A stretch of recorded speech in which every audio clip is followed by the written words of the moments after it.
Hello, friends, and welcome back to what definitely is the sweatiest episode of Coffee and Wrestling, a wrestling podcast to ever happen. I am one half of your host, Jamie, and I am here with my co-host and partner in life. That's your cue. I'm pointing at you. That's your cue. Me, Mark. Hi, I'm Mark. It's me. My microphone's actually working this time. This is the third time we've done this intro. You guys have no idea how many times we have to re-record multiple things. But you don't worry about that. That's our problem, not your problem. Another problem we're having is our AC is broken. So it is 100 degrees where we live in the butthole of Florida. So if you do hear any humming in the background, I'm going to do my absolute best to audio engineer it out of the final product. But might be some panting. If you could hear the amount of clothes I'm not wearing right now, it is sickening. If you could see the amount of box fans that are on us right now. It's so bad. We've basically camped out in our living room to keep one room in our house cool because we have a portable AC running, and it's like a little mini sleepover. Shout out to Wrestling and Coffee, not Coffee and Wrestling, but Wrestling and Coffee on Twitter. He knows what we're going through. He's a little bit southerner. He's a little bit more south than we. The heat's making my brain boil. We've been in this shit for 3 days. But I digress, like we always do in this podcast. We always go on these tangents, but this is not coffee, and we're bitching because we're really warm because we're drinking hot coffee while doing a podcast. We are still drinking hot coffee, guys. Of course. So we keep dedication. Keep true to this podcast. But we are talking AEW, WWE. We are on the road to, I hate saying that because I feel like I say that about every pay-per-view, but to one of quite possibly the biggest wrestling events of maybe all time. Who are you asking? If you're asking Tony Khan, this is the biggest wrestling event of all time. There was a wrestling weekend where it was WCW and New Japan, and the numbers are staggering, almost 300,000 over the weekend. So I don't know how in God's green earth that was even possible. But if we're talking domestic pay-per-views with domestic companies or whatever you want to call it, with the top dogs of wrestling, WWE has the top spot right now. However, AEW is right on their heels with, it looks like, almost 80,000 people sold at Wembley. Incredible. I really can't wait to see the vibe of it and how everything's going to be so much different because it's open up at the top. So, how the pyro is going to be, how the entrances are going to be. Yeah, I mean, a lot of people have talked about that. If it rains, Orange Cassidy is not going to have any pyro. His little is going to be it's just not going to be enough. You're never going to see it. But we'll talk about AEW and All In here and All Out in a couple minutes. Let's start with WWE. We're going to start off with some good news.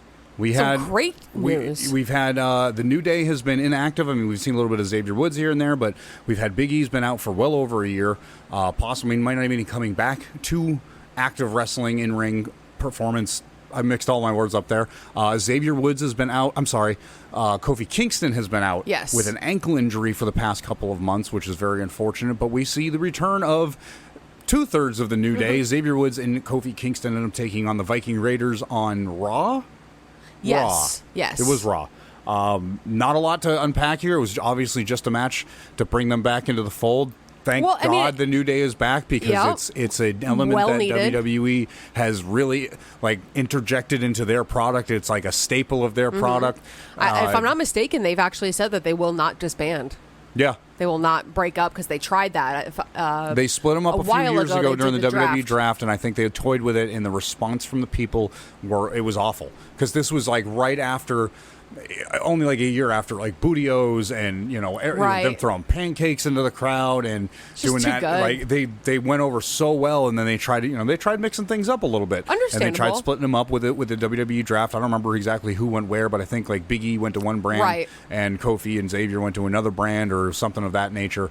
But no, just really good to see the New Day back in action. Good to see Kofi Kingston back. How can you not want to root for these guys? My God, they're great. They've turned into one of a fan favorite. If you're a WWE fan, absolutely, there's no way you can't say that you at least have not enjoyed some of the New Day's antics. Even wrestling aside, they're all individually fantastic wrestlers. They work so well together as a tag team. But even if you just look at Kofi Kingston's the eliminations that he didn't get from the Royal Rumble. A couple of them been helped by the New Day to where he comes back into the ring. Even just those little moments, they've affected the WWE so much. So it's great to see them back. Hopefully we see more from them because God knows the tag titles the tag team division could really use. Well, and some Kevin fresh Owens faces. is out. I don't know if they're like permanently doing something with Sami Zayn being out too, even though it's not really a huge injury or anything. Yeah, he had a big old lump on his elbow, which if you look it up, it's really not uncommon from wrestlers. John Cena Taz had it a actually couple years ago. I'm this sure. is huge. This is common. This happens all the time. It's a sac that gets filled up when the elbow gets trauma, right? Or it just has something there, and it's just a matter of a few weeks of being off it and getting it medically treated. Yeah, I'm sure we'll see Sammy back, but Kevin Owens has been dealing with a nagging back injury. The tag team division's really weird in WWE right now. If you think about it, yeah, you got one of each out. So we weren't really going to cover it, but I think we did last week. The women's division is just or the women's tag division is absolutely cursed. But I really got to give my flowers to Chelsea Green. She's doing an amazing job. She's doing interviews on Twitter to try to get people in. I didn't watch the video, but even Adam Pearce submitted a video to Chelsea, and she retweeted it and was like, "There's no way Adam Pearce is going to be my tag partner." But she's really trying to like keep it because I think everybody else in that position that this keeps happening to, their tag partner gets knocked out and they're like, all right, I'm going to have to give this up. Like, this sucks. I'm really upset about it. Look at Liv Morgan and Raquel. They looked so mad when they were going to give these championships up. But Chelsea has done nothing but completely been positive about the whole situation. I mean, what else are you going to do? You're put in a bad situation. Your tag team partner is going to be out for a while. And look who her husband is. He's great at shit like this too, Matt Cardona.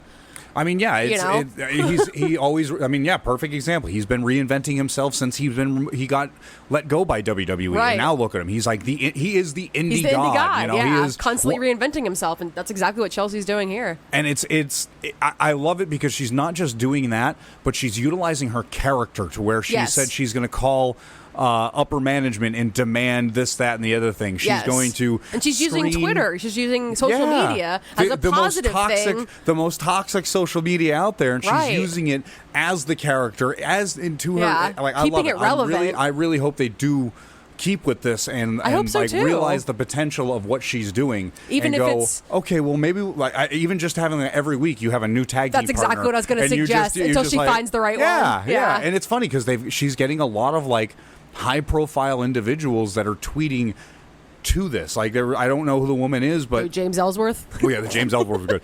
There was a woman. I'm some fashion person. I don't know. I wear jeans and t-shirts. I don't know anything about fashion. Any other woman that ever walks into a room, you're like, who is that? But she even tweeted out, I would submit my application. She had her little photo, but I only do offers only, and kind of threw it back at Chelsea. And Chelsea even responded, well, we'll accept your application without an application just because of how much she's playing even into that. Yeah, like that's she's great. Really taking responses and making something of it, making it so that you can involve people that wouldn't be normally involved. Yeah, she's got a hashtag. It's so like good. Chelsea Green there's Audition like 15 or letters. something. And she's even the championship. She's she's calling the championship. It's not just the women's tag team. It's like the universal undisputed heavyweight women's. Around. It's the what else are you going to do? Like until they take those titles from her, she's going hog wild on the internet. It's not harming anything. If anything, it's doing nothing but good. And if WWE was smart, they would look at it and be like, we have a stale tag team right now. We don't have the utility, the people, or the time. I mean, they do have the time. What am I fucking talking about? They don't have the utility or the people to further this tag titles. Let's do Why something not with do this? something? Exactly. Let's make a story out of it. Yeah. I mean, what is WWE better than everybody at doing? And that's telling a long-term story, telling a really good story, putting a lot of production in it. They could have so much fun with this. What's nice about this they can have her do interviews backstage and just make that a segment. In a business sense, this has no production to it. It's already produced. Exactly. It's done. All you have to doing take, all the work. You just take the idea and you run with it. Right. You just continue like oh shit, good job, Chelsea Green. Here, let's put the power of WWE behind this idea and turn it into something to where people are like, wow, I'm kind of excited to see what Chelsea's going to do with these tag titles. She took the advice that the best boss I ever had gave me, and that was, it's better to ask for forgiveness than ask for permission. Right. It looks like she went out there and was like, what's the worst they're going to do? Tell me stop? What's the worst they're going to do? Take the titles from me? Right. I'm already on the pathway there. We've Exactly. had two champions or tag champions that had the same thing happen to them, and it got taken away even faster. I've held it on for longer than them. Right. You know what I mean? It's I love it. I think it's like got to be. I really hope it's a mainstay in the women's tag titles. I hope they so need too. They need something with these tag something titles. fresh, It's so fucking stale. All right, so we're talking about championships. We're talking about people who have acquired championships over the last few months. Let's talk about something that happened this week that, I don't know, I think maybe I'm the only person on the planet that seems a little bit frustrated with this.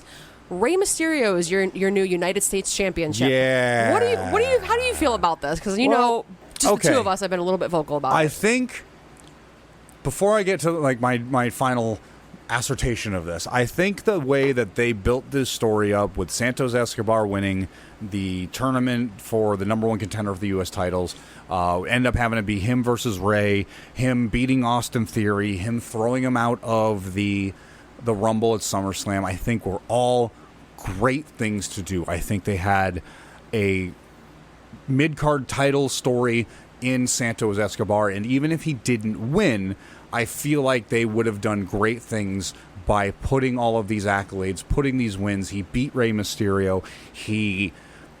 Did he? You know what I mean, though. Like they gave Sorry, him, not trying to stir the pot. They gave him it's fine. It gave him the spotlight in an up. He's a up and coming talent. He has all the potential in the world. He has the look. He's good on the mic. People enjoyed him in NXT, and I think they enjoy him in SmackDown now. Yeah. Lucha Underground, absolutely. They've got all of the building blocks with Santos Escobar. And in saying that, I don't know why they went the direction they went. And that's what I was going to ask. Why would they do it that way?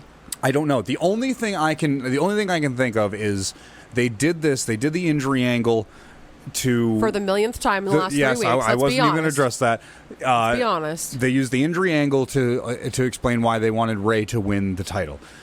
I can get that only if this develops into a passing of the torch or something to do with Dominic Mysterio and Santos Escobar later on. And the reason why I say that is you've now given Santos Escobar, well, I gave you my shot at that title. Okay. I gave you the opportunity to win a championship again at the end of your career. And Rey's no stranger. He said he's getting towards the end of his career. I think this could be the only way you can justify what happened by Rey getting the title shot and beating Austin Theory. First off, Austin Theory, they got to do something with him. It has been nothing but downhill since he's gotten the title, and I don't know how you get a belt and then go further down on the popular scale. Because you have him look weak. And that's what I mean. You have random people. I can't remember what premium live event it was that they went overseas. It was when Drew and Sheamus and... Was it Money in the Bank last year? I believe it was Money in the Bank, yeah. And Austin Theory got punched in the face, got knocked out by that boxer. Tyson Fury. Yeah. And that was it. Yep. And it was like, you made this man fly. Like real life, you got to break down the kayfabe here. Real life, you made this man fly over to a different country. Just to get punched in the face. And that's what I mean. They've done a terrible job handling Austin Theory's championship. Yes. But I think that this could lead into something where Santos Escobar and Rey Mysterio have a big one-on-one passing of the torch. It's for the U.S. title, and you end up giving the title to Santos Escobar. It puts him over. He's a more WWE of a legend. Champ. It is a luchador wrestling a luchador. Right. You have similarities in them. They're both in the LWO. They're both very supportive of each other. Not too long ago, Rey Mysterio gave him his mask to signify how much Santos means to him. You know what I mean?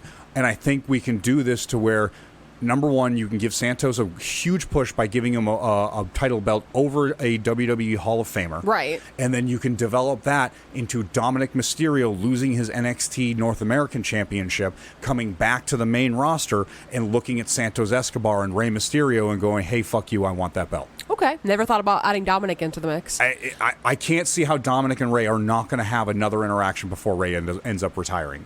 And I'm not saying he's going to retire next month. Yeah. But you gotta say next Especially 3 to 4 now. years that he's got to be at least considering. I mean, For sure. Edge is hitting 25 and he's on his way out. That's a whole, oh my God, that's a conversation in itself. But Yes. I think that's why they did this with Santos Escobar. Do I agree 100% with it? No, but I think much like what WWE has done with the Bloodline and a lot of other things, is they're planting those little seeds for that long con game. So 3-4 months now, 2 months from now, at another premium live event, they can go, hey, guess what? We're going to give him his redemption story of I'm going to beat the guy that I gave my shot to because I wasn't able to be there. Oh, what does that do for the LWO? Would it be a respectful face versus face? Yes, I think it would be one of those to where shake at the hand. If they go in, they shake hands, but they have a fight. They have a one-on-one. It's master you versus give it me student. your all, You know what I mean? Thing. And he comes out on top. I hope, because I feel like this happens a lot where it's like Rey Mysterio is supposed to pass the torch on. He's got whoever it is that he's supposed to be leading over, even Dominic, and it feels like it never gets to that point where the torch really is passed, where it feels like the path is there but then it gets stopped. And I hope that's not what's happening here with Santos, because I don't know, I just thought it was really weird that Rey got kayfabed hurt in the match that they had. So that gave him the win. That gave him the win. Yep. He was able to show that he can beat Austin Theory and threw him out of the Battle Royal, like you said, and then comes up into this match and he gives up his shot to Rey. It just, I mean, why do it like that? I understand giving up the shot to Rey because Rey was supposed to be his opponent and wasn't able to compete, so it makes sense there. Right, and he said, let's do it for the LWO. But I understand. I do agree. I think the pathway to get to where we're at was very, very rough and was unnecessary. I feel like we could have had a little bit better of a way to where, I don't know. It felt like, what was it, like a Geico commercial where it had like the guy, he was the fisherman, and he had like a dollar bill on the end of the line. Right. And you saw the dollar bill and he's like, oh, never mind. And he's like, bringing the dollar bill back up on the line. Yeah, but then that's what this felt like. He came out again later on to do the same thing. And it's, you can't do that twice. And I just think it might have been, they just might not have seen enough movement before. And they just realized that maybe we need to go with a different direction. Maybe backpedaled a little bit. And just said, "Damn the torpedoes! We're gonna get some flack for this, but at least it's back on the right course." They're usually not ones to backpedal. AEW seems like the ones that hear what people have to say and go, "Oh, this isn't working." Right. Let's scrap the varsity athletes. Let's scrap whatever it may be. But they usually don't backpedal. So I'd be really curious to know if this was the original plan the entire time, was for it to end like this with Rey getting the championship. I have an inkling that it was. But again, I just think things just went three ways around their head to get to their ass. Perfect way to describe it. All right, we definitely have to take a few minutes to talk about one of, actually, I think my favorite match of the week. Actually, was the entire week out of all of wrestling. Yeah. We'll talk about Collision. I did have one of my favorite matches was over there too as well. Wow, but. We got to talk about the 4-way match that happened on Raw this week between Chad Gable, Matt Riddle, Ciampa. Okay, you do it. And now you got me on the spot. I can't remember the fourth one. Ricochet. Ricochet. Three of these guys are pretty memorable. It took me about a week to remember that Matt Riddle was part of this because they have absolutely stunted that man's anything. They won't give him a TV entrance. They don't. I almost called him a fluffer, but I think that's not a good thing to call somebody. Do not call that man a fluffer. If you want to know what a fluffer is, you better make sure you put yourself on incognito mode. He is the talent that now is there to put over other people because, let's be honest. He's practically a fluffer. Let's be honest. Okay, so he is. Let's be honest. Riddle can work. He's great talent. He knows what he's doing. It's not his skill set that has got WWE. No, it's his personal life. It is his personal life. He has... Well, we won't go into it. If you want, it's just a quick Google search. Just type in Matt Riddle, and I'm sure the word controversy and a lot of stuff will enjoy the ride. Will pop up for your reading pleasure. He was in here purely to make everybody else look really good, which he does that very well. He really does. There's several guys in WWE. Unfortunately, Ricochet, I feel like, was one of those guys for a while that just, after he lost his title to Gunther, I felt like for a while it was just... Yeah, I know, all the way up until that win against Logan Paul. So, anyways, he makes people look good. He didn't. I know, that was what I was getting at. Which is horrible because Logan Paul, on his podcast, said, I don't know what I'm doing. Yeah. And then beat Ricochet. Yeah. But that's okay. I digress. Yeah. Digress a lot on that one. This 4-way match was absolutely incredible.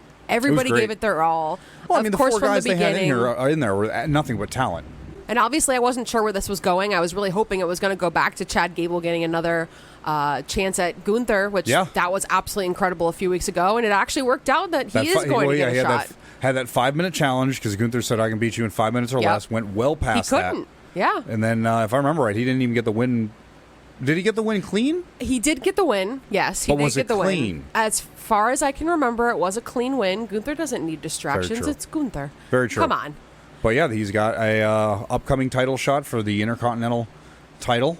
And I'm looking forward to that. I think it's going to be great. It's going to be an instant banger. It's going to be a classic. Come on, we know what's going to happen. These guys don't do 50%. It's 100. What I love about these two is you've got Gunther, who is just, he's not like, when I say he's a monster, I'm not like talking Brian Cage monster. I'm talking he's just a tall, big dude. And you have Chad Gable, who's notoriously a little bit on the shorter side, but an Olympic athlete. Ripped. And yeah, like you said, Olympic athlete. He's, you know. And he won in his home state, which was really cool too. Oh, yeah. He got to put his son up on his shoulders and walk around with him. They were in matching singlets. But you're talking about, you're awesome. going to go up against the longest reigning Intercontinental Champion. He just beat, he is the Honky Tonk Man. He is the Honky Tonk Man? No. Gunther only has to beat the Honky Tonk Man's reign. Right now, he is the second longest Intercontinental Championship That's ever. right. That's right. I can't read. Champion ever. Not this generation's ever. So, like, he's really late. And he's not that far away from Honky Tonk Man. It's not like he's less than a month, if I'm not mistaken. So, hear me out. I hate to know these things, and I hate to be that guy, and sometimes, you know, it spoils it a little bit for you. But when you know that Gunther only has about 30 days left to beat the best reign of an Intercontinental Champion. Right. Do you really think Chad Gable's going to win this? I almost feel bad because I feel like Chad can't win this. He's just it just depends on one more lost on the way to Gunther getting. But they could span this out a little bit, though. They could span this out a little bit. I mean, you could have, let's say, in 2 weeks they have this match because they haven't announced when the match is going to be. They have not. In 2 weeks they have the match, and when the match happens, you have a little bit of interference, and Gunther or somebody gets the DQ.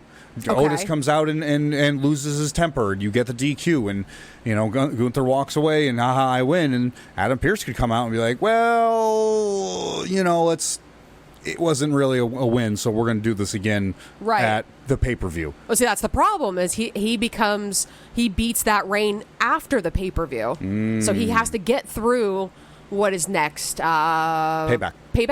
He has to get through Payback. And I think it's the SmackDown after Payback that he is that number one reigning champion. So if it happens at the pay-per-view, it's like, this isn't going to happen. So it's the only thing about knowing the things that you do. And I'm sorry if I spoiled that for anybody who's listening, but I feel like it's just... If you're listening to a podcast about wrestling, I think we're beyond that point. Understandable. But I just feel like it's going to be one of those things that Chad Gable is going to be the last tick, or maybe not. Maybe it'll go longer, but one of the last ticks in just being that...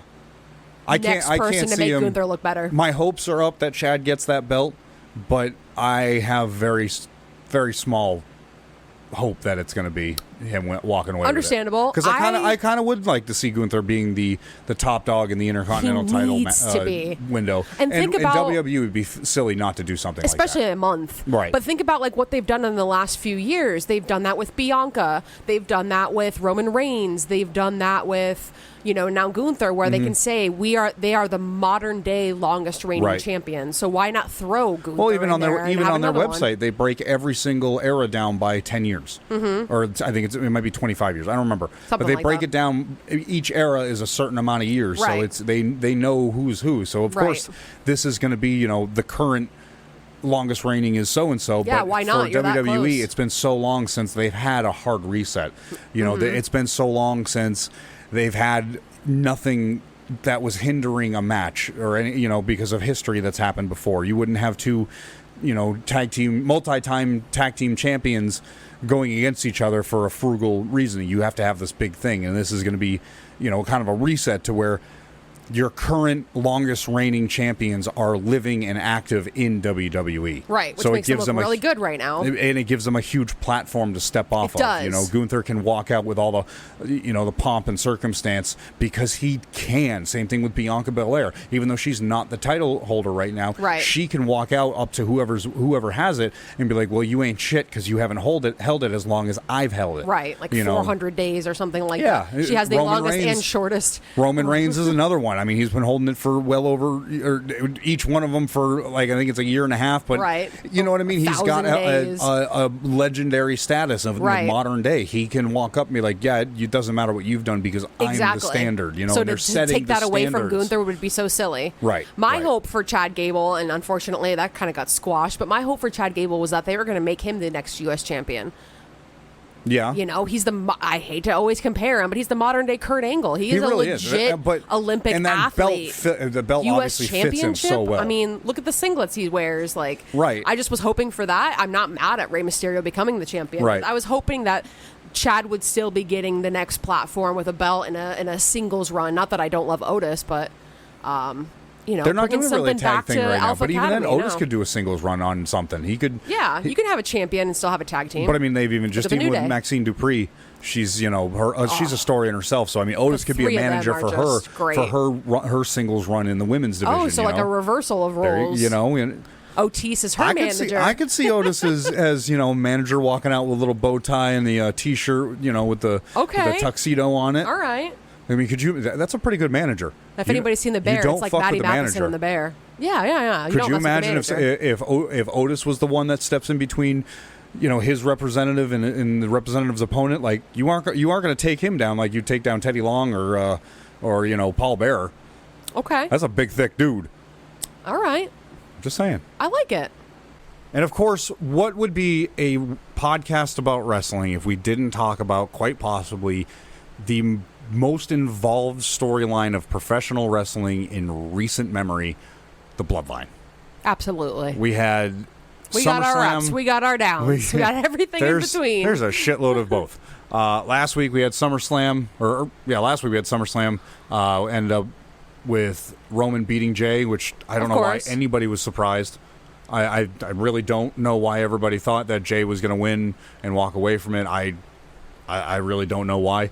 I also didn't see it going that way. But we saw Roman get the win, but we also saw Jimmy betraying, quote-unquote, Jey by pulling him off of Roman after what could have been a 3 count. I mean, quote or not, he kicked him, he caused the match to not go hit the finisher to enough. Jey. He hit the finisher enough that would have gone to Jey. Exactly. And then super kicked him, threw him back in the ring. Roman took advantage and got the win. Right. So this week we see Roman Solo and Paul Heyman come out, middle of their promo. Acknowledge me, doing all the things that the tribal chief does. Right.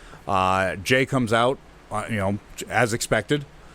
They exchange words, and again, I don't know why anybody else thought that this was not why that Jimmy did this, but Jimmy ends up coming out of nowhere and is explaining that he did this because he basically loves Jey and didn't want him to become Roman Reigns. Basically. And I feel like both of us could go back to our podcast last week and we said that exact thing. Like this is what I was hoping. That was the only way it made sense. I couldn't see after all this time with Jimmy and Jey, who have become the longest reigning WWE tag team. It's been argued recently the greatest tag team. Yeah, in but WWE not only the greatest, history, the longest not in wrestling. There's never been a tag team that's been together in at least WWE for as long as the Usos have. To take something like that and break it up over Roman, it just seemed so silly to me, and I think that's why a lot of people got so upset. And I can really understand why the Twitter hate was happening.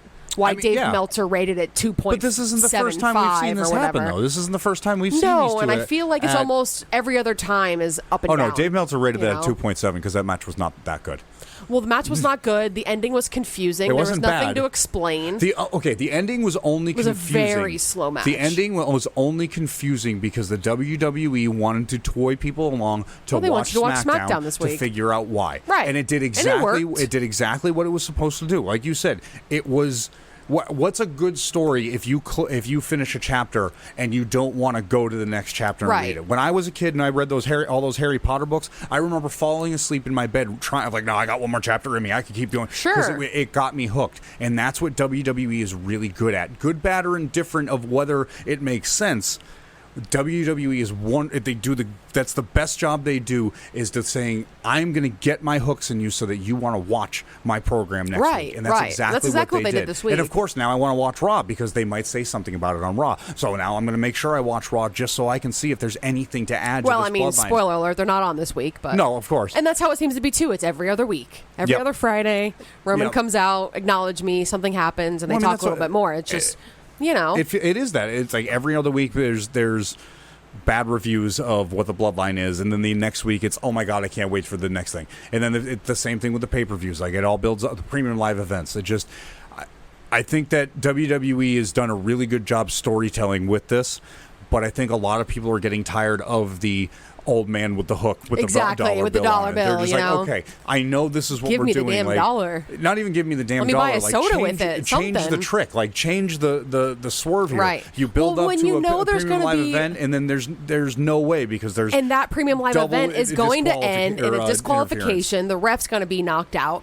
You know, something's going to happen, and it ends we'll just call it tribal combat and just make it a no DQ match with like this fake aura over it, like it's something worthwhile. Like the elders are going to be mad if it doesn't go exactly per rules. I mean, we'll just call it that. It's I just still don't understand that. Why would they set parameters for the match and then go against all the parameters of the match? And now here we are, and it's SmackDown. We have Jey again talking to Jimmy, obviously super upset. Can you blame him? He took his shot at taking Roman's title, and his like you said, fucked it up. Jimmy said, "I don't want you to be Roman." Totally understandable. It ends with Jey kicking Jimmy in the face, which I'm not, and quitting WWE, which I loved. He's on the alumni page. I know. Go look for yourself. Go on WWE.com. He is in the alumni page. And I love this. It's a great sell. And exactly how we were just talking about how one week they'll be like, we'll look at the Bloodline segments and be like, what is this? Why did we do this week? And then the next week we'll be doing exactly this. This has got me so interested because, not like you said, he's quit the WWE. He said, I'm out of the Bloodline, out of the Usos, out of the WWE, and walked out into the crowd. The WWE doesn't normally do shit like this to where like, oh, he's out. We're going to put him in the alumni. The last time I can remember something like this happening was with MJF when he called Tony Khan a mark and he was out for a while. Right. They had him. Everything was just erased with MJF because he wasn't supposed to be there. Yep, there was Or when he sent Wardlow home, and it was the same thing. Wardlow wasn't on the roster page anymore. Yep. They sold it hard, and WWE's doing a great job here. I'm almost curious, and I know this is still WWE, if it's going to just show up in like NXT, or they have something like that planned. I could see that, but or taking a couple weeks and then showing up, unannounced at the premium live event, the next one that's going to happen, or. I'm interested what they've got me in. They've got me again. Yeah. Like I don't know. I love it. And where does this leave Jimmy? Because there's no Usos. He's not part of the bloodline. Where does that leave him? Maybe this is the singles run that we're all talking about, and it's going to be because I know that the Usos have talked about they wanted to do a WrestleMania match between the two of them. Oh, I'd love to see that. And I could see that this could build up to that. Sure. You separate them from the bloodline for a little bit. You get Jimmy, whether he squads back up with the bloodline and it's just like a lackey for a little bit, and you're just everybody's like, what's he doing? What's he doing? I could see what they could do with this. So it floors me that every single week the bloodline segment somehow figures out another way to where it's like whether good, bad, or indifferent. I want to tune in next week. I want to see what happens. Right. I want to see where they're bringing this story, whether I agree with how they're obviously constantly working on it, They know what they're doing next. Right. I'm sure they take a lot of time with their producers to write this stuff, so it's not like they're doing it on the fly. They're really thinking about what they're doing, and we have to remember we're probably 2 steps behind them. Oh, yeah. And that's always come out as, well, this decision for this major moment it hasn't changed for 9 months. It was in the plans for this entire time. Right. And it's funny because you see people on the internet losing their minds and be like, oh, they need to do this. And I mean, even us, we're podcasters. Oh, sure. Speculation's part of wrestling. Everybody knows better than the bookers. And it's like, you guys don't think that this multi-billion dollar company that's been around for 50, 60, 70 years that has ran wrestling up until the past 20 years, like had a chokehold on it. You think they haven't thought of all these things? You think they don't have a whole boardroom of men and women and in-betweens that are just... Well, they do right now. And that's what I mean. When they merge with UFC, there will be no board. Oh yeah, and that is a whole other. That's a whole different. They got more lawsuits that the UFC are going to be dealing with. That merging with WWE could bring them into union talk. Yeah. So they got a lot on their plate. Vinny's not there, but at the end of the day, it's got you hooked, ready for the next one. Might be seeing Kairi Sane coming back to WWE. Rumors. I mean, I'd love to see her fight Io. So yeah. I don't know if they have the time or the budget to figure out what they're going to do with their next upcoming talent. I think they should kind of step back and look at the talent they already have on the roster. Where's Piper? Where's Piper Nevin? Yeah, they need an injection of a women's wrestler with. There's just so many people. They brought these 2 NXT tag teams up. We're back to that. Not there anymore. They're just not there. They don't want their new talent to get injured, so they don't want to put the belts on them. So they don't even let them wrestle or do a promo. They can't get hurt if they don't wrestle. But speaking of hurt, we've got a couple matches coming up this week on Raw and SmackDown. Literally only a couple. Trish Stratus, who's been wearing that face mask recently, Taking on Becky Lynch. I believe she's going to be she's going to be taking on Becky Lynch. I can't see her wrestling with that. I mean, it's been one of those, like, she touches it and it hurts. So I don't know. Look at Cody Rhodes. He rocked that for a while. Yeah, but it wasn't because he was hurt. I mean, originally it was because he was hurt, but then it was because, well, I'm too ugly to not wear this. We also will be seeing Edge versus Sheamus. They had a weird... I don't want to say a weird segment. I really actually liked it. I don't know if you got to see the whole entire thing, but Edge came out for his 25th. It was a refreshing little segment. Yeah. It was out of the norm of what WWE usually does. They don't really pull back that fourth wall of, hey, I'm looking to retire soon, and really putting, like, a focus on it, but... well, they were talking about when Edge came back this last time. I think it was like 2019 or something like that. When he came back, after he wasn't supposed to be ever wrestling again. He trained with Sheamus. That's kind of how all this started. He actually said Sheamus came and stayed with him and Beth and helped train him so that he could come back. And they like even show some of the videos from Sheamus's YouTube, which is really, really good. If you've never watched it, I can't remember what it's called. It's like Celtic Warrior. I don't know. Like just look up Sheamus. It's really entertaining. He has some good people on there that don't work there anymore. And and they've never had. There's a really good one. There's a really good one with Malachi and Zelina Vega on there. But Sheamus and Edge have never had a match together. Right. Which is, I guess, kind of hard to believe. When you first hear it, it's like that. Yeah, it's hard to believe. Right. But then you sit there and you think, like, I can't think of a time that I've ever seen them in a program with one another where they're, on opposite sides. Right. So we get to see that on, is it SmackDown? That will be on SmackDown this week. So that's the only two we have announced for WWE. And it's been pretty common. They haven't been calling a lot of things ahead of time pretty much ever since Naomi and Sasha dropped the belts and weren't on that. I don't know if it was Raw or SmackDown. They really haven't been saying a lot as far as what upcoming matches are. I think for that reason, they have that flexibility to change the card a little bit. Which is crazy that it's a week-to-week basis, that they won't even announce some things. And it's kind of frustrating when it's Monday and you don't know what's going to be on tonight. You've got 3 hours to brace yourself for, which sometimes is a little bit tough. You have 3 hours and you have one match. Right. So if you're on Twitter, you can follow WWE and they'll tell you eventually all the follow all the cards. us at CAW Wrestling Pod. Hey, that first. was my line. I got to take your line. You do it every week. But transitioning over to the secondary promotion or whatever Triple H wants to call it, the glorified T-shirt company, AEW. We've got a new, I guess not new debuted, but new debuted tournament. Another one of Tony Khan's specials. This is good. The pressure is on the women's division. Right. It is a single eliminator with 8 women. Seven women, I apologize. 7. Toni Storm gets a bye because she is enacting her rematch clause. So she gets an automatic bye into the Fatal 4-Way at All In. We saw Saraya get the win over Sky Blue. And, of course, the reigning champion Hikaru Shida won over Anna Jay.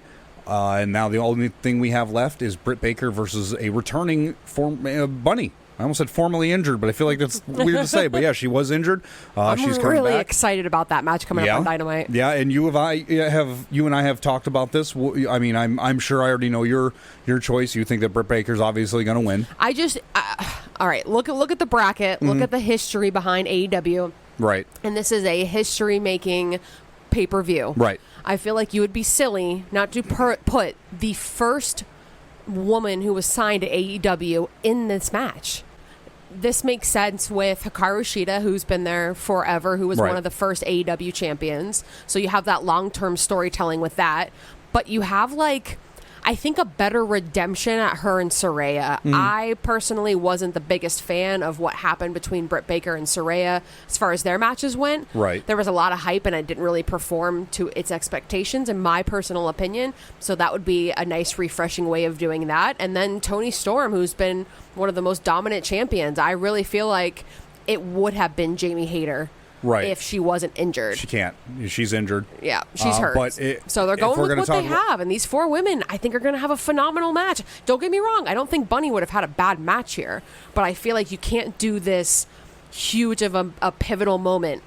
And she was in All In. Right. It just doesn't feel right without Britt Baker. I can understand where you're coming from. The only thing that I could see swaying this story a little bit is that Thunder Rosa has hinted to returning very soon.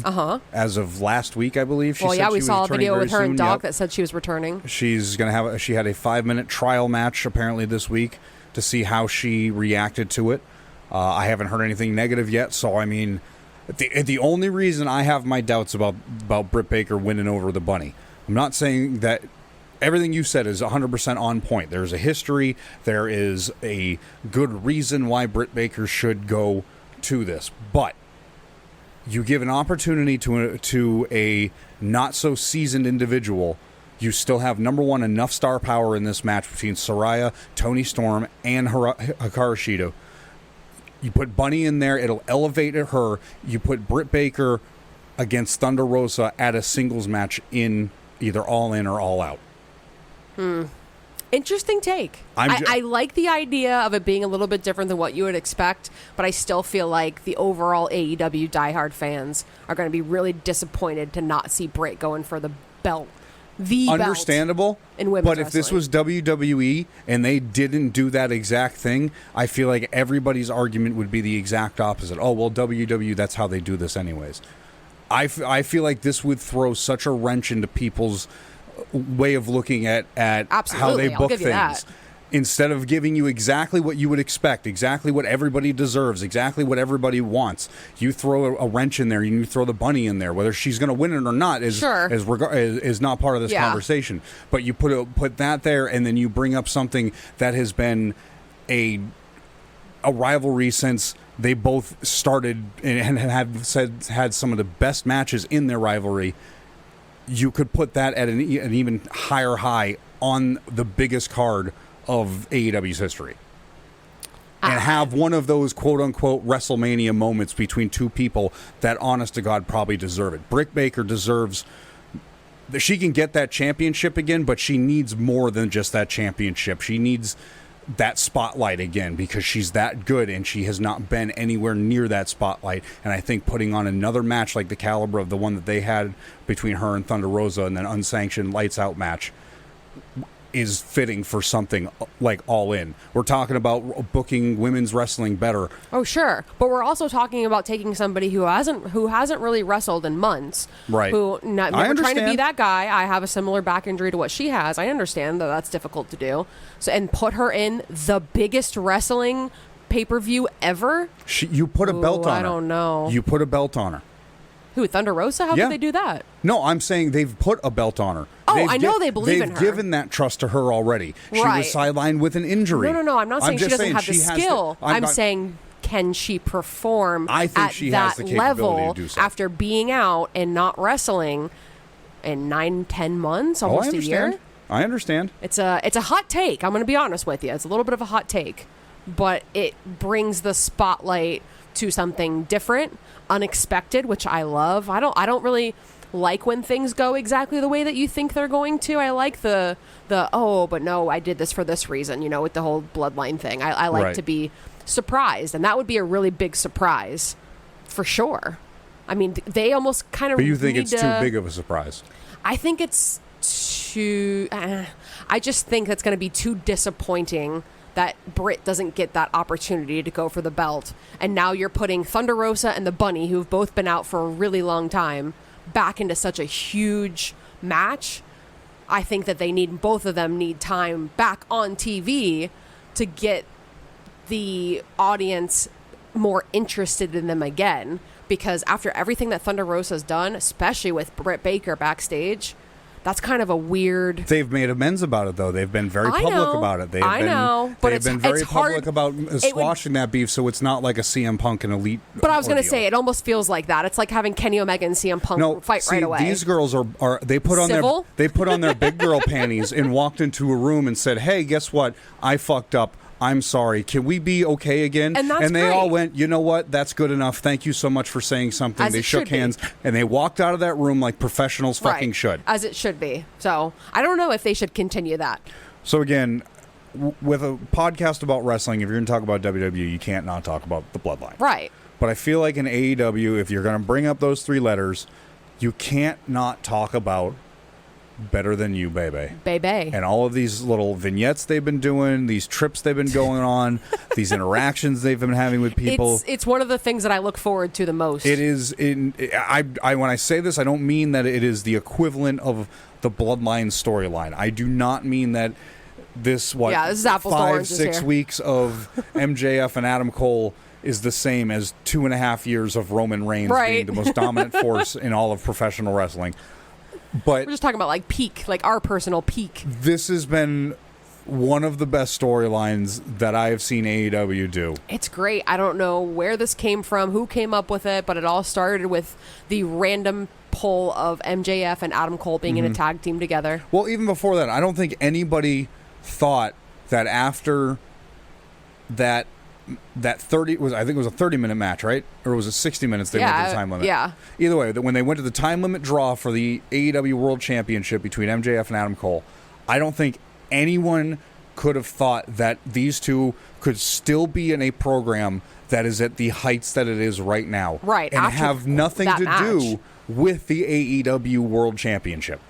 It does. To a degree, it does. But it's the so main tiptoed focus around. is not that. The main No. focus is the friendship Right. between MJF and Adam Cole. It is so refreshing to and- see something silly and goofy like this, and how It is. nobody can talk shit about it because it's so goddamn good. And nobody even cares that they lost to FTR. They're like, okay, yep, that's fine. Yeah. No big deal. It didn't even break up any idea of this tag team being a thing. It goes so well with the idea that MJF is all of a sudden like a light switch turned face and has just won over the AEW Oh crowd. yeah, we Like, joke without a every doubt. week that everybody, and us included, are just eating We're the right goats. out of MJF's hand. We are the goats at the farm, and MJF is walking around after he put his quarter in the little machine and got all the little brown pellets. He is walking around all of AEW's audience and just saying, "Yo, I bet you Here's want a some." handful. And he's not. Here's He's a giving you handful. he's giving you the crumbs from the pellets, not even the whole pellets. He's just like, "Oh, here you go," and then he just And takes you one love pellet. it. You love it. 5 weeks ago, he took one pellet and he just threw it into the crowd, and all of the goats went crazy, like, "Oh my God, he's such a generous guy." And we're just eating out of his hand, and it is the best angle that AEW has done. I love it.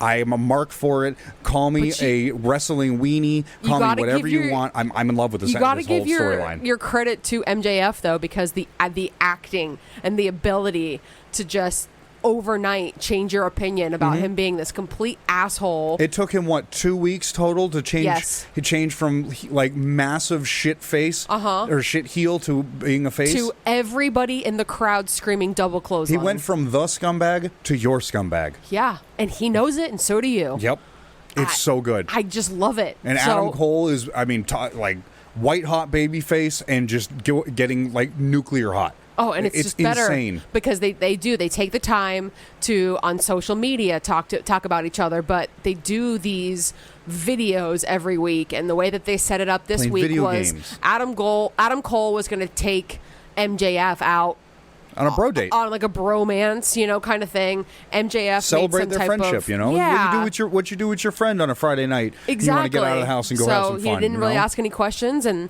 Adam Cole took him to basically like a trampoline park. A trampoline park. Wasn't really excited about and it. You know what? At 36 years old, I had to think about how old I am. I wouldn't mind going to a trampoline park. A Well, buddy you're of mine. not MJF, Could you imagine if Jade Koth called me and said, "Hey, Mark, You want to go to the trampoline want to go park? to the trampoline park?" I'm like, "Well, you're going to die from, your lungs exploding because you smoke too much." But sure, Let's give it a go. let's go. I'll drag your carcass out and throw it in the back Well, of you the got car. to give it to Max because he goes for it. He At totally first goes for it. Well, I think the only reason he went for it is because he found his calling. If he ever gets injured to where he can't do wrestling anymore, Dodgeball his calling? Dodgeball is what he's at. Like he decimated those poor kids. I love. Again, who is writing this? I don't know, but they had a great way to shoot it. And then that little girl gives them both the double middle fingers. People have said actually that is an indicator because Adam Cole, like after she gave the double fingers to the two of them, said you're both too old to be here. When he like turned to MJF and said one more. People are trying to translate that into, that means Adam Cole's going heel. That means that he's going to be a bad guy now because he told MJF to hit a little girl. Right after he got, 2 middle fingers thrown in his face Right. by some little girl. I think that's what they've got here is they've got IWC growing hard. Yeah, they've got us all like right there again, just like the bloodline where it's like, well, what are they going to do next week? How is this going to pan out? How is MJF And not going to be a heel next week? they got me because who would have ever in a million years guessed that MJF was going to suggest to Adam Cole that they not only do the main event of All In, but they also do a 0 hour, and they're challenging for something that Max has said is very important to Adam Cole. Oh yeah, and Adam Cole's ROH Tag Team Championships. Adam Cole's made it very clear that as well. Yeah, we're getting Aussie Open versus Better Than You, Baby. Going back to what I was Hour. talking about, they have continued a storyline that no one would have thought would have been involved in. On top connecting of Adam Cole to ROH. on top of Brilliant. giving more life to an additional storyline with the same people. Right. And it's one of those things to where if you weren't excited about All In, if you were only excited about even just the friendship of MJF and Adam Cole, right, you now have a reason to watch All In. You have Even have a the 0 reason hour, to put it's it free. on. And I don't know if it's a smart idea. I don't know gotta if putting have your something main here. event. I don't know if putting your main event participants in a match mere hours before the biggest event of your company's history, something that could potentially destroy your product, have it not go well. Right. Because it if you sell 80,000 tickets, you make a big deal that this is the biggest wrestling event of all time, right, of the modern age, right, and you don't deliver because one of your stars from the main event is injured in a pre-show match, right. That's going to go terribly. I mean, they've got to have a backup. If they didn't have any type of backup plan for this, that's ridiculous. But even a backup plan is going to be a cheap imitation of the hype that this has got. And I understand that too. But that's why I have to think that there's not going to be a lot of wrestling to the match. Or have you thought at all about what you think might happen? What I think might happen? I think they might actually sell an injury I think MJF might sell an injury in the tag match are they going to pull a WWE? Well, no, think about it. He can't wrestle. He can't wrestle. He's cleared though. Or, he's cleared, he's hurt. But I think that's going to be something that they're going to play with the entire pay-per-view. Because whether it's the first match or it's the last match of the pre-matches, right? Mm-hmm. It happens because it starts at 12. So let's say it goes for an hour. It means at 1 o'clock, you have MJF going, ow, my knee. I can't wrestle.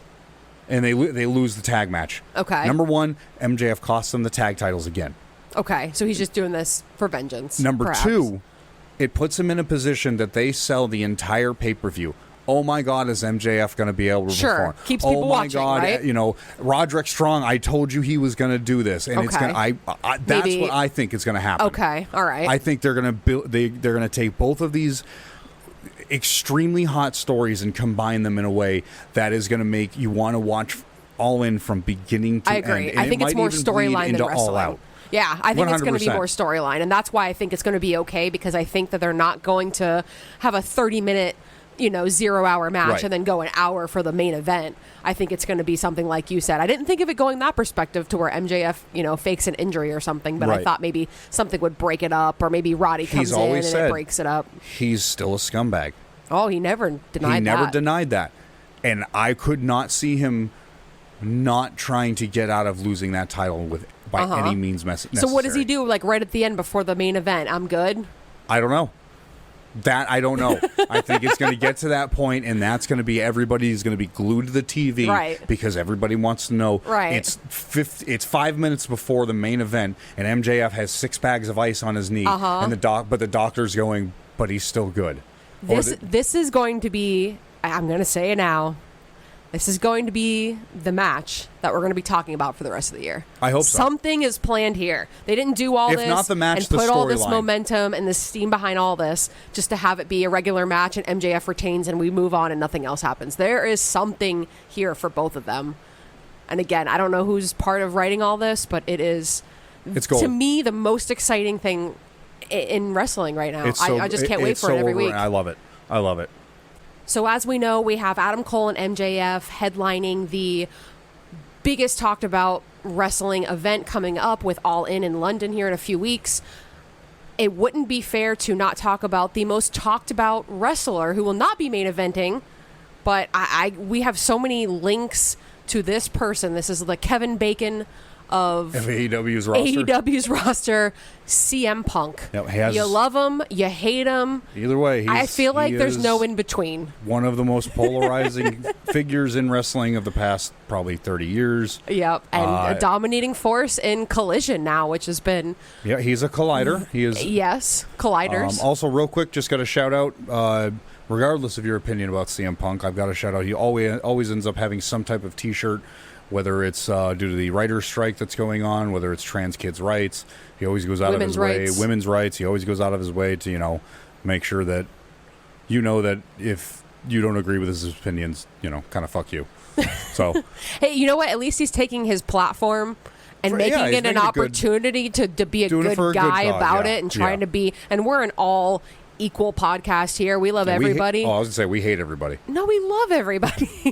Well, regardless of who you are, we love it. Yeah. I feel like CM Punk's been a controversial person, but as of now, he's taking his time to use it in a good platform. And this week, again, he took that maybe not this week. His platform he used a little bit after hours. I wasn't talking about that. I was just talking about the SAG T-shirt. But yeah, nonetheless, we will get to that. But we had the match between the Trios Tag Champions, the House of Black, with Brody King, Malachi Black, and Buddy Matthews, taking Not Murphy, taking on CMFTR. And if I need to tell you who's in that tag team, I don't think you watched the product. For the Trios CM Tag Punk titles, and FTR, I'll tell you. There was no House of Blues. There was no House of Black rule. There was no stipulation. I mean, it's CM Punk and FTR. CM Punk, after the match, after the cameras were off, did say he requested that the House of Black do not do any chops.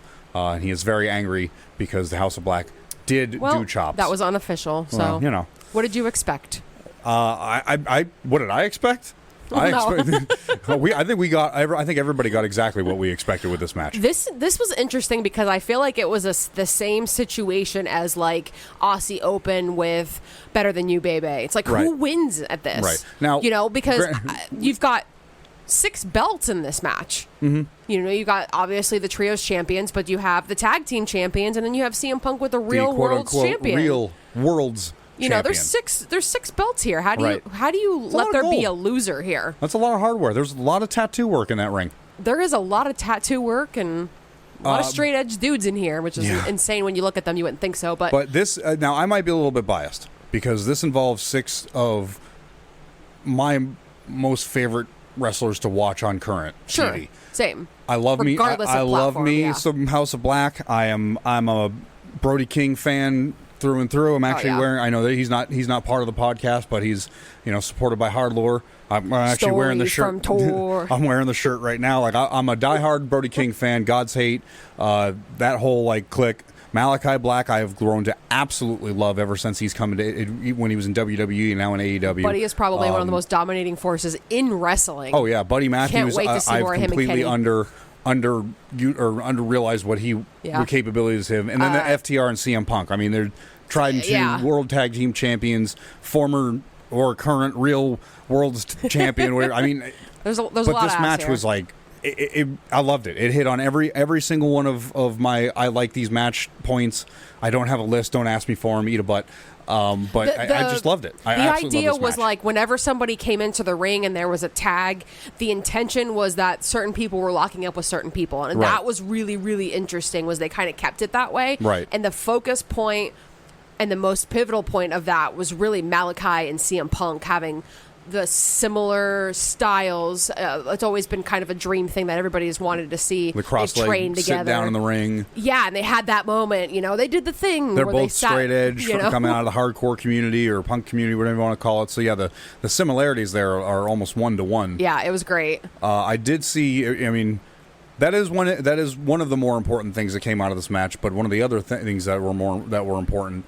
Brody King tweeted this morning, "I pinned you. Give me your belt." Oh, Brody I did King not was the one see that. Well, Brody King was the one that pinned Dax to get the win for House of Black. I mean, I don't think that's an argument, or I think that's an argument for a tag title match. Okay.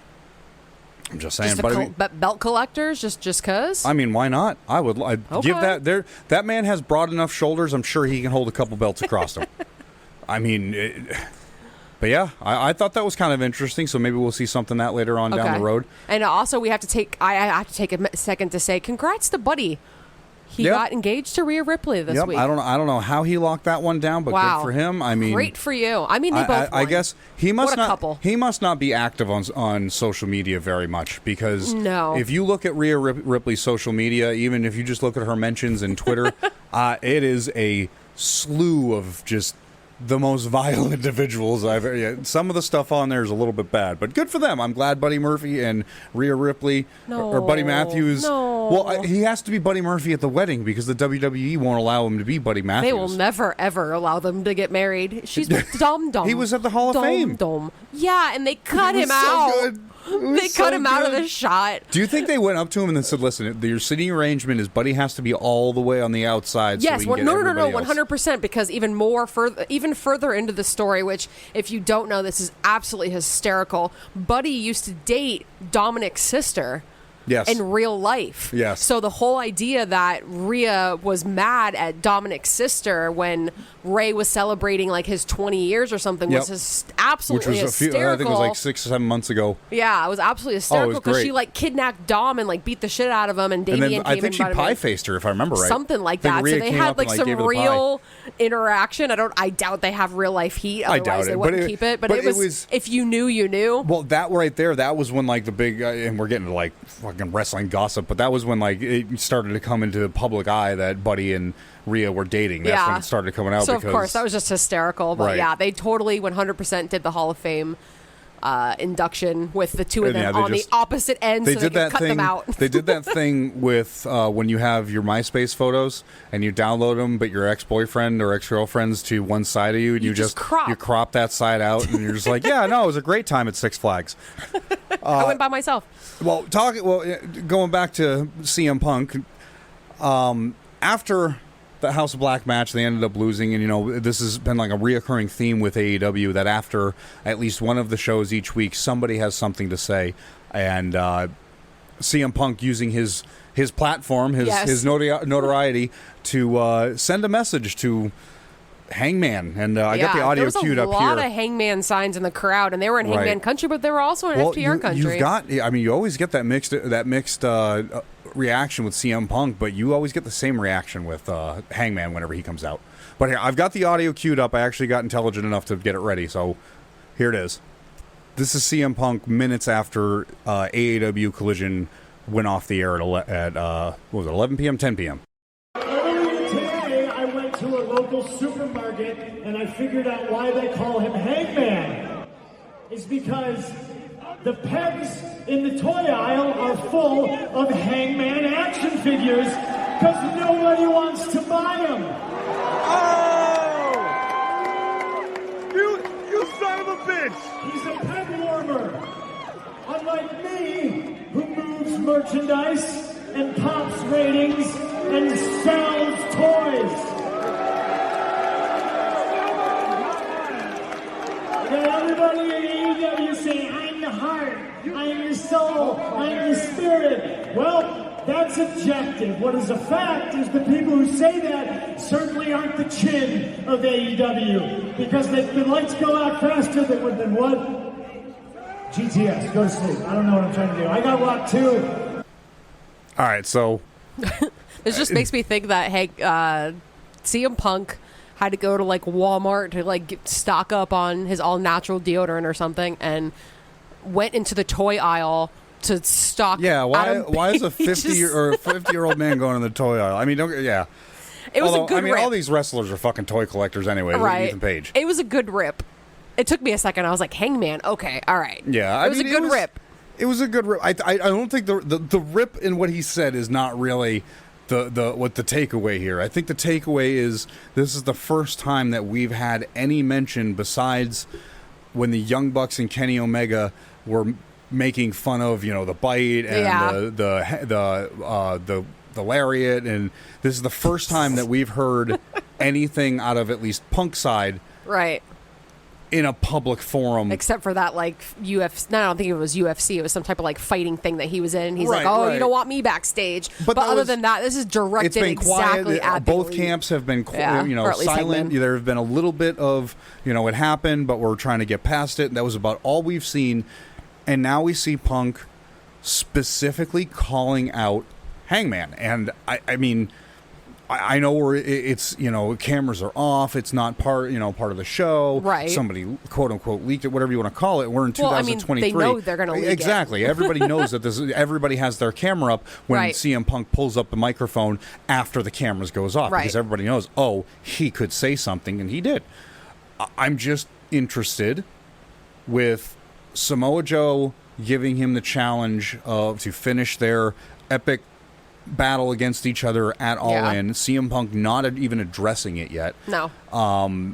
And the Elite not having, or not the Elite, but Hangman not having anything to do with All In or really anything with AEW Sure. right now. Well, Samoa Joe did also choke CM Punk out and pulled him over Right, the because he barricades. didn't respond. Right, because he didn't respond. But it's just interesting to see what are we leading into with this. This has got to be like Sure. I can't see how this isn't an angle. Like I'm thinking this is like some long-term storytelling, not only or past. is this Punk talking shit again? It could be just, hey, I'm here, why not? Sprinkling a little bit of, obviously, I'm shaved head CM Punk. I could be heel. You know how Right. that is. It could be. I'm kind of thinking it's some long-term storytelling, which AEW gets a lot of crap for, Mm-hmm. that they are moving the momentum forward with Samoa Joe and CM Punk at All In, which it should Right. be. But then they're telling like a story for after that's all said and done, that they're going to return back to that. Right. That's kind of what I'm hoping here, is that they're leading into that, and it wasn't just some random shit talk because I mean, they were I in can't North see. Carolina. I can't see AEW being stupid enough to let Punk say something like that and not cut the mic or Exactly. I just they're smarter than that. They know Right. how fast social media goes. It Right. goes faster than television at this point. That's the intention, you know? Again, I just find it interesting that we're finally getting talk of this. And of course, everybody, when this whole thing's happened, is people have all were like, oh, it's just too personal. Right. It's just, it'll never be a story because it was something that could have really hurt the company. It'll never be, they'll never bring it up. And we argued this when it initially Matt happened Hardy and Punk and was supposed to Edge? come back. I mean, yeah, you turn You're gonna tell controversy me- into an angle and Yeah. it's money.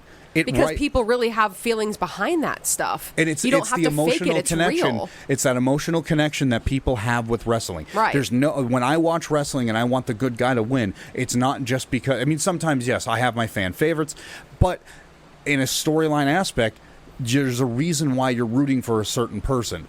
And I think that's what they're doing with this, is they're like, okay, we can utilize a real life situation that was a bad situation for us and use it once both Yeah, parties because people know about it. Why not talk about it instead of Right. just burying it? instead Let's of use it acting for a like it didn't storyline. happen. Right. So I'm hoping that it wasn't CM Punk talking out his ass, because it's I hope not to. I don't think he can afford to do another, not that a brawl out was bad, but just I His don't career can't risk that, and AEW can't risk that again. You know? AEW would just have even more slander put on. The internet wrestling community would absolutely just shit on it. But I do think, as long as this is an angle, as long as this is just push some type of storyline, whether it's the Elite versus CMTF, or whether it is just Punk versus Just a single, Hangman, sure. whether Kenny Omega is involved, whether Don Callis gets involved, whether Right. Cheeseburger from ROH gets involved, Okay, whatever but- the angle is, I'm hoping that's all it is, because it could be something that we could all really sink our teeth into. Oh, sure. And Hangman needs a good singles competitive run again. Right. He hasn't really done a whole lot on his own. A lot of people obviously now are spending their time shitting on Adam on Twitter, which is unfortunate. He's had a lot of great matches. I don't know why everybody's kind of turning away from him, which is unfortunate. What really throws a wrench into this whole entire thing is also on Collision. We had Ricky Starks come out at the beginning.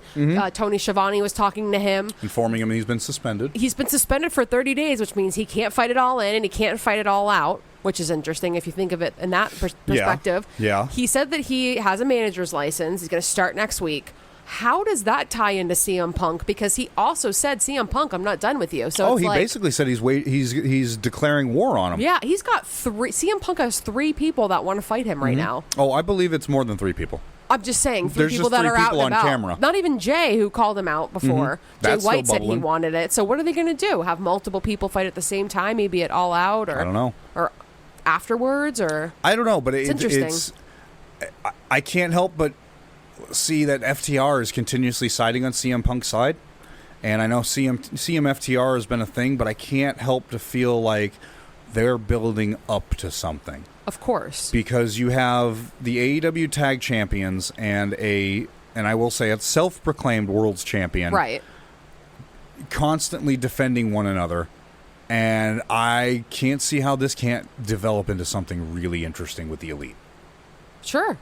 Like, They've got their own thing going on. I mean, we've already got FTR. FTR will be taking on the Young Bucks at All In for, That's again, the rubber match. The rubber match. Right.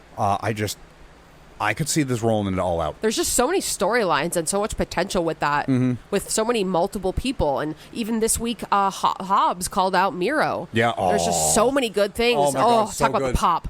So good. And I loved how they did it. They didn't make either man look weak. They had Miro come in and was distracted long enough to where Hobbs was able to get one up on him. So it didn't make it look like he was able to overpower Miro, and it didn't make Miro...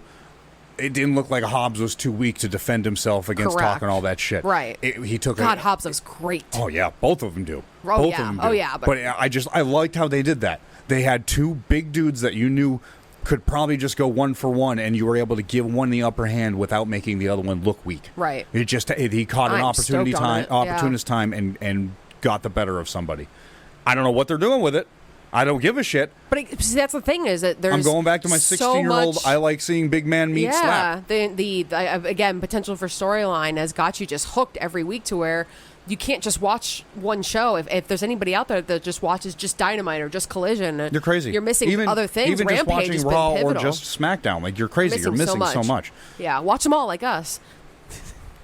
All right, so coming up this week on Dynamite, we've got some matches announced. We have the Young Bucks. Will be taking on one half of Bullet Bang Club Bang Gold, Gang. the Bang Bang Gang, the Guns. We're also going to see a Texas Chainsaw Massacre death match between Jeff Jarrett and Jeff Hardy. Lots of Jeffs. This is really Jeff. bringing back some TNA vibes between the two of them here. And I know it's a plug for a video game, but hear me out. This is such a good opportunity for a Hardy compound, like cinematic match with the chainsaw. And if you look at the picture, what is Jeff Jarrett hitting a flower with a chair? He is hitting a flower with a guitar. With the guitar, I'm sorry. But it's cinematic indeed because Jeff Jarrett has alluded that Leatherface himself might show up. Yes. I don't know how they're going to pull that off. I hope we just see Jeff Jarrett in a Leatherface outfit and be so good.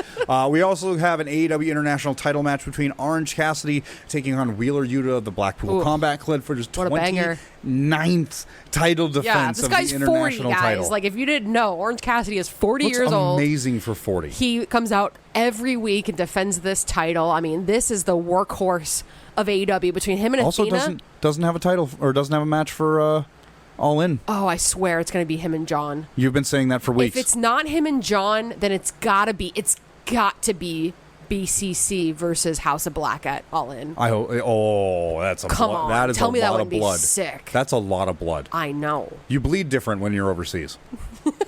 Does it swirl the It opposite way? swirls the opposite way.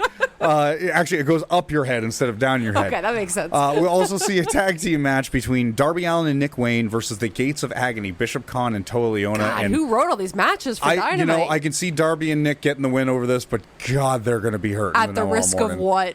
What does Darby Allin give a shit about risk? I mean, yeah. Yeah, Khan and Toa Leona are going to tear these two guys apart. Oh, absolutely. Nick Wayne's going to get ripped from limb to limb, but he's going to look great, and that's the goal. And then we're going to see determine the final participant in the AEW Women's Four-Way Championship. Yes, as we talked about before, in the very controversial match between the Bunny and Dr. Britt Baker, DMD. The Coffee and Wrestling. We just don't match up in that one there. Well, I mean, you do need to bow down and acknowledge me. I am the Coffee and Wrestling Predictions Champion. Don't talk smack. You've only won once this year. It doesn't matter. Winning once, winning 1,000 times. I hold the championship. Thank you very much. Bow down nonetheless, to your king. Dynamite is a definite can't miss this week. We have nothing for Rampage so far, which is pretty typical, but we do have a few matches set for AEW Collision on Saturday. Diamante will be taking on Willow Nightingale. That's stemming from the match. Diamante's kind of had an opportunity to be under Mercedes Martinez's wing, and well, she said Athena said she's got what it takes, but she needs to change something.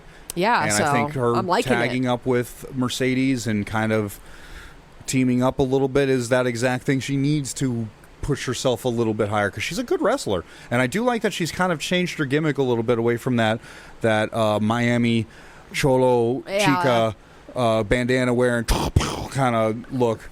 I like it. I not that it was a bad Her look and for Kiera her. look great after spending some time in ROH. But Diamante has, I think she's much like how Powerhouse Hobbs was when he first came in. They rounded out his edges a little bit, and I think they're doing that with Diamante, and I think this is a great way to do it. Yeah, I'm really excited for her to face my girl, Willow Nightingale. But very interesting take. This week, Darby Allin said that he was going to be calling out the winner between Luchasaurus and... was it Brock Anderson that he fought this week? Yes, Arn Anderson and Brock Anderson came out. They looked like it just looked like it looked like an old version and a young version of the same guy. I know. Control C, Control V. I know, Good right? God. So they came out, they fought, and Darby Allin said that he was going to face the winner of that match at All Out. Of course, Luchasaurus ends up winning. What's really interesting is they actually gave us the pay-per-view match for Collision this week, because who better to face Darby Allin than Christian Cage? I mean, that's the real TNT champion. Well, I mean, you've got to beat the real TNT champion before you go against the guy who won the TNT champion. And I feel like Darby has to win this, but this is another storyline that's just so good. What if he didn't, though? Like, I'm so sold on Christian. We were talking about earlier about how funny, or how, sometimes they do that swerve on you. Right? How silly would it be if Christian won and he had to face Luchasaurus at All In for the TNT championship? That would be hilarious. That'd be amazing. That doesn't take away Darby's shot at Lucha at All Out. But it might. Christian might turn it into, well, what are you talking about? I'm the champion. Like, we give me my belt. And then Lucha's like, nah, you fucking asshole. I don't know, but Christian is gold. Oh, I love it. I love it. On top of that, we, of course, like I said, we're building up to All In. We've got a few matches announced. We've already talked about Aussie Open. We'll be taking on MJF and Adam Cole. And I will tell you right now, as much as I love Adam Cole and MJF, Aussie. I put my fingers up in that weird little thing we do in Aussie Open all day. I don't hope they never lose these ROH tag titles. Or if they do, they at least go to the AEW division of the tag teams. We also, that's going to be on the pre-matches.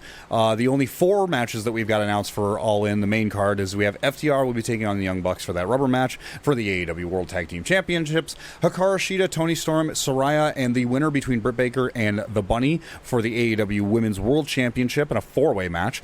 Darby Allin and Sting will be in tag action with the Mogul Embassy, which consists of AR Fox and Swerve Strickland, of course, with Prince Nana. Yes, in a coffin match. And then tag team coffin match, which AR is just a tornado tag team match with a coffin, which I love. Right. And then, of course, once again, revisiting the hottest storyline in all of AEW, MJF and Adam Cole in a singles match for the AEW World Championship. And we also have an all-out match announced, like you said earlier, Luchasaurus versus Darby Allin for the TNT Championship the following day. The following week. Yeah, it's just 1 week apart. So there are rumors that there is going to be maybe a streaming platform or some type of way to purchase both of the pay-per-views together because they are only 1 week apart. But already... almost like a discounted rate for the two of them. Exactly, because they want you to watch both. I mean, obviously, if people are going to have a choice, they'd rather watch All In than All Out, but they're already starting to announce the matches for it in Chicago. Yeah, and Chicago is one of their best venues. Every time they go to Chicago, it's an absolute stunner of a crowd. And that venue is where Collision started. So, well, there you go. All right, I think that's going to do it for this episode of Coffee and Wrestling, a wrestling podcast. I want to thank everybody so much for joining us this episode. Make sure you start your week every week with a fresh episode of Coffee and Wrestling Monday mornings. I post them at 4:30, 4 o'clock, so it's there when you wake up. But make sure you join us every week. You can make sure you follow us on Twitter at CAW Wrestling Pod, where we tweet every Raw, SmackDown, Dynamite, Collision, Rampage, sometimes NJPW. If I can figure out how to run Impact on my TV, I'll do that. We were watching TJPW. It's really good. Oh my God, so good. Chris Brooks was doing announcing. It was the crowning of the Princess Cup 10. Yeah, Miyu Yamashita. Miyu Yamashita got the win, and oh my God, what a good match. Oh, and one last shout out. QT Marshall. QT Marshall So getting happy. the AAA Latin. Yeah. What is it? Is the Latin American Championship after winning it over Penta, What was supposed to be Brian Cage. El Texano, who took Brian Cage's spot. Yes. Because actually, while we're on that topic, real quick, a big shout out to Brian Cage, injured after his match with Darby Allin. He said you won't even notice he's You won't gone. even notice he's gone. He'll be back next week. So quick recovery. Obviously, Machine. he's well on his He's a way. Oh yeah, machine. just got to replace a couple bolts. But thank you so much. You can follow me on Twitter, X, Instagram, It's Twitter. whatever it is. Follow us. Follow us at CAW Wrestling Pod. You can find me on Twitter at Gunk Dudley. And I'm at a bacon party. Thank you so much for joining us, friends. We'll see you in the next episode.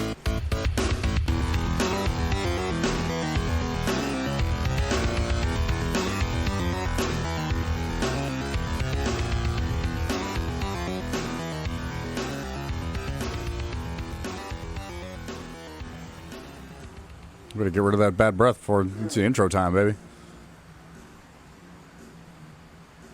I might be a little bit too hot.